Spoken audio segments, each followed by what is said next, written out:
52 miljun euro u nofs. Din in-nefqa totali tal-Gvern għall-2016 għall-kultura u s-settur kreattiv. Żieda li 39% iktar mill-istimi tal-baġit għal din is-sena u li ammonta għal 1.4% tan-nefqa sħiħa tal-Gvern.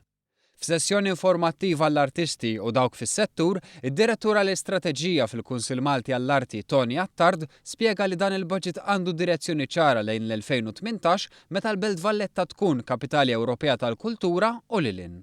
Huwa spjega kif il-baġit se jkompli jibni fuq proġetti ewlenin: il-Mużew Nazzjonali tal-Arti, il-Grand Salon for Costume, Fashion and Film, il-Malta International Contemporary Art Space, il-Villaġġ tal-Karnival u l-Valletta Design Cluster.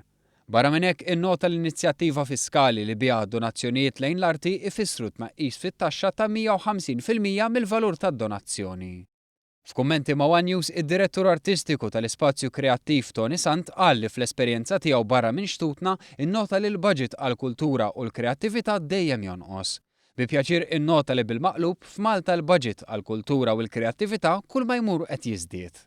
U allura mill-perspettiva tiegħi din hija xi ħaġa tassew inkoraġġanti, hija xi ħaġa stupenda u naħseb li kull min jaħdem fl-oqsma tal-kultura u l-kreattività għandu għalfejn jifraħ b'dan. Huwa saħaq li Malta jeħtieġ li tkompli titbiet mis-sempliċi dilettantiżmu fl-oqsma tal-kultura u l-kreattività. U jiena nemmen illi hemm inċentivi anke f'dan il-budget biex naraw din il-professjonalizzazzjoni li tkompli. Din hija xi ħaġa ta' proċess u naħseb illi probabbilment iridu jgħaddu anke 20 sena oħra ta' investiment biex verament naslu hemm. Min-naħa tiegħu Attard innota li żieda fil-baġit seħħet fl-erba' oqsma li jkomponu dan is-settur: il-wirt, arti, il-midja u settur interdixxiplinari. Naħseb dan huwa messaġġ importanti ħafna, huwa messaġġ ċar li l-ewwel nett biżna qegħdin fuq l-ogħla livell ta' investiment li pajjiżna qatt kellu fis-setturi kulturali u kreattivi.